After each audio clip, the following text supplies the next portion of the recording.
हमरा सांस लिया दे।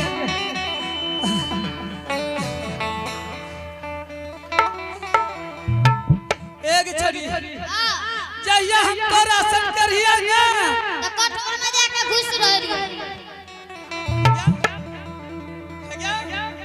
कोई ना बोले छै तो हे के जहिया तोरा सन करिया ना हम गे तोरा सन के हां तोरा सन के ओ तोरा सन के हां गे तकीरी सकरी ए शंकर चन्नी ना कह जो जहिया जे तू छी ना हां वही में जहिया हम हिया ना तैयारी है एक कथी रही गई छोरबारी कथी हिया हे सुनी न की कहै छियो हम कथी एक तहिया हमारी है अरिया ना रही पचार करिए बुझली ना और दाल का घाटा करिए ये दया कर बुढ़ भलू केस पाक गेल अब सुझै नहीं आ तोरा का कहै छै कि बुढ़िया झूठे कहै हमर एक बसकी मां हां कहां से मरल पहुंच गली आगे कहां से मरल बाबू के एक मरल बाबा ने पहुंच गली कहां से मरल बाबा हां अच्छे कोना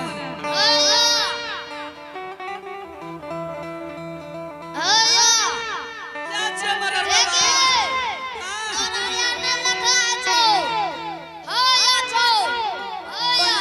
आया से मरल बाबू हो अब की करबै चौरी हमरा मार देते के कहां से मरल बाबू के कोना चाह मरल बाबू आगे मागे मरल बाबू कोना चाह चले नहीं जगह पर बड़की माँ आगे मैं चल लिया हाँ हे भगवान मरल बाबू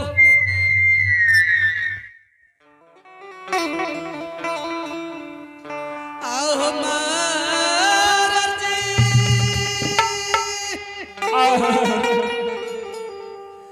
आओ गोर तोरा लाग जा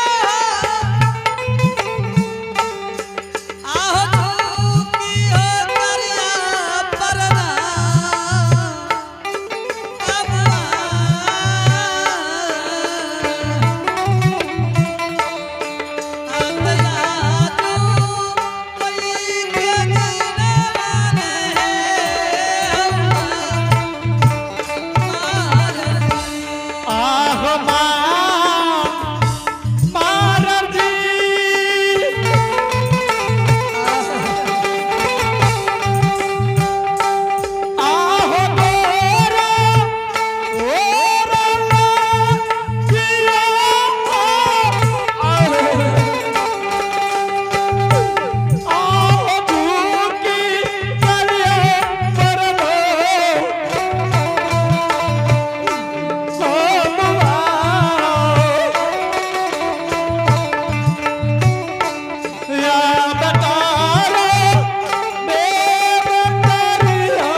हाँ बड़की माँ आज 12 बरस बीत गए पोपीपुर नगर में कोई हित बन समाज हमारा द्वार पर नहीं है। 12 बरस के बाद तू हमारा दर बजाई लाया कौन है मुसीबत सिकुंत में भागला कि बड़की माई के द्वार पर तू इला बरर बाबू बड़की माँ मरण मंजन 10 दुआर है बड़की माँ आज तोरा दुआर के राह लग गेलो मरर बाबा कहीं मन में भले बड़की माई के भेंट क्या के जाया आजो जदी है हमर बाबू जो ये रास्ता से तोहरा नहीं लगती है तो बड़की माँ से मुलाकात नहीं करती है। देखी बड़की माँ अगर जय रास्ता से चले छे तो वही रास्ता के ध्यान रहे छे। मरर बाबू एकरे कहावत छे कि सुख में सब के सब जरूर होइया लेकिन दुख में ककरो कोई नहीं। काहे के तू सब के अपन आपन कहावे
हाँ बड़की माँ आय बेटा हमर ज्योति के 12 बरस केनली बन गेला भाई रहल छै लेकिन यही हितवन समाज के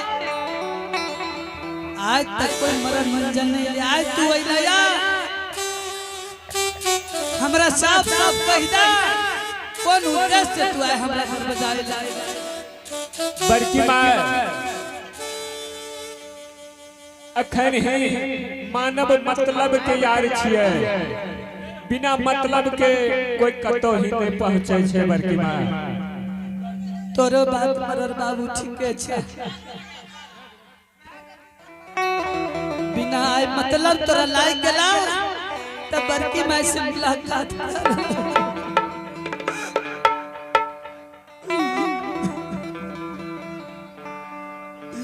मरर बाबू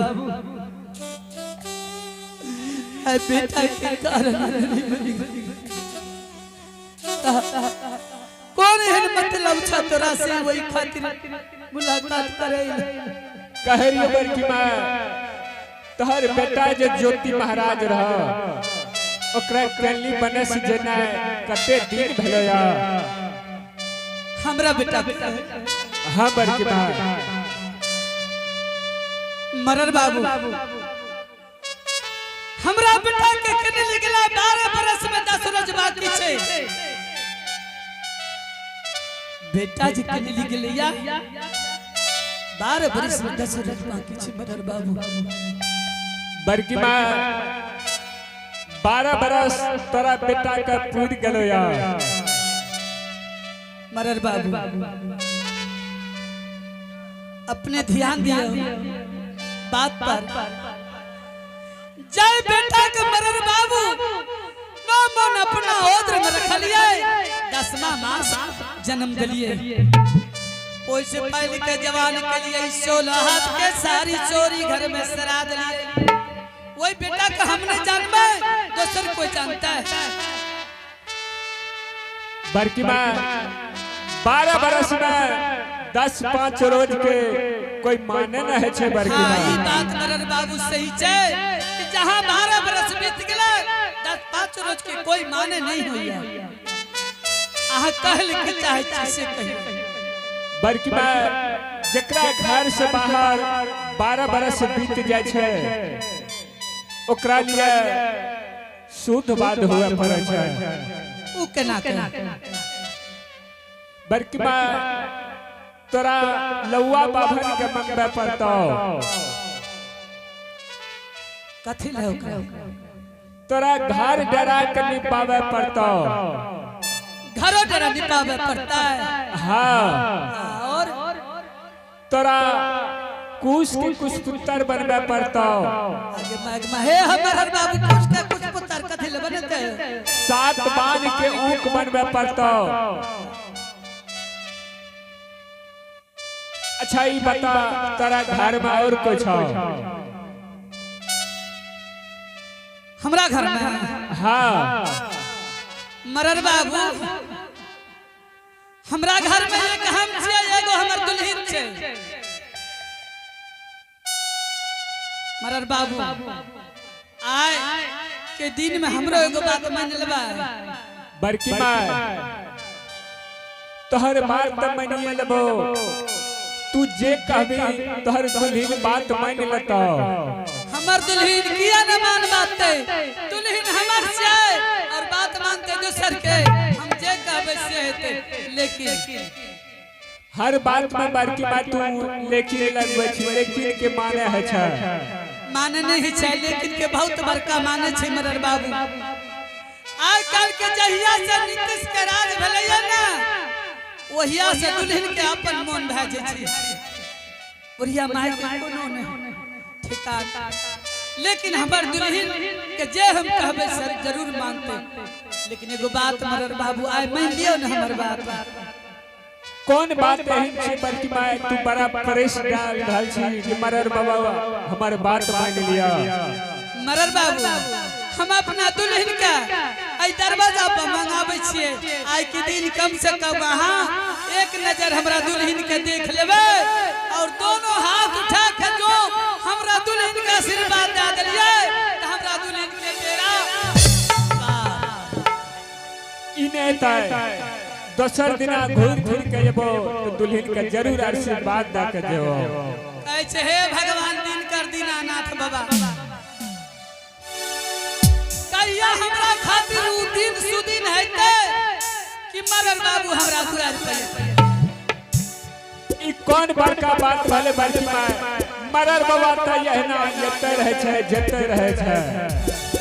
जो 12 बरस बीत गेले मरर बाबू कहियो न हमरा दरवाजा आइला। आज तू हमरा दरवाजा आइला के जाने ई बड़की माँ ये देश दुनिया में रहता है कि मिट्टी में मिल जेते कोनो ठिकान न छै बाबू। कम से कम दुल्हन के तू देख लेतिया दोनों हाथ से आशीर्वाद दिया बहुत खुश हो। जो तह जब इतना इच्छा छै त जरूर तोरा दुल्हन का आशीर्वाद द के जेबो बड़की माँ। ठीक ठीक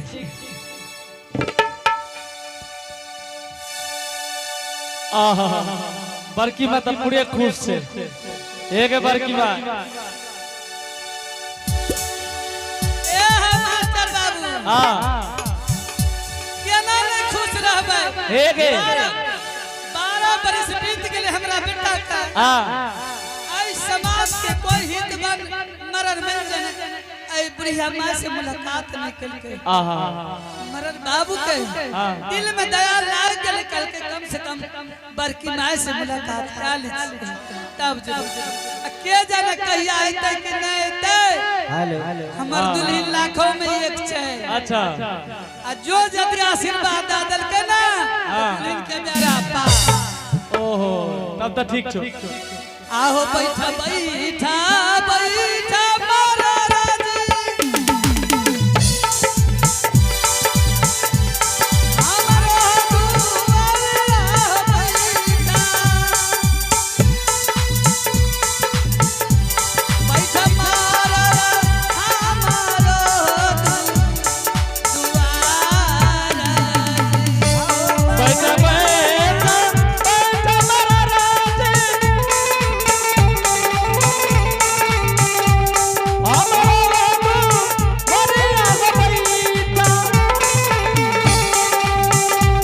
बैठा मारा हो हमारो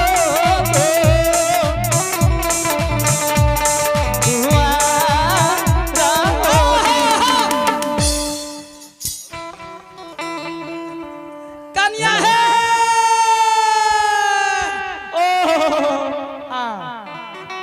दुल्हन हाँ माजियो सुतल रहा एक बार की बात और हाँ दुल्हन माजी सुतल रहिए पहाड़ दुल्हन एंटर के टावर तरफ पकड़े चलने कली दुल्हन है ओला कहता हां मां जी ए हो मास्टर हां दुनिया संसार में बेटा न छे बेटा के बदला में दुल्हन छे आहा एक लोटा पानियों के सहारा वही बेचारी से छे बेटा से तो किया ना आवाज लगते कन्या हाँ माजियो आई बड़ी हर्ष के बात छे आहे दुल्हन हाँ माजी आय अपना द्वार पर मरल बाबू अइलैया हाँ आ घर भैया से कई का 2 कप चाय मंगा लिया घर पे से गुजारिश है कि 2 कप चाय भेज दे महफिल में आ घर से चाय मंगा के है कन्या आ तरहत लगा लिया मरर बाबू के खातिर यही एगे 2 कप एगो तू एगो मरर बाबा तोरे खातिर मंगबै छियै ई छौरा जे मास्टर बा छै ना चाय खातिर त हर हमेशा धुन चढ़बैत रहे एगे चाय पीबे तब ना मन फ्रेश रहता आबै छै ए बाबू मास्टर आबै छै हां बोला पिया चाय कते पीबा एगे नहीं सब कली तोहर दुल्हन लाखों में एक चोद कली दुल्हन के हाथ से चाय पी के देखिया के छै दुल्हन के हाथ से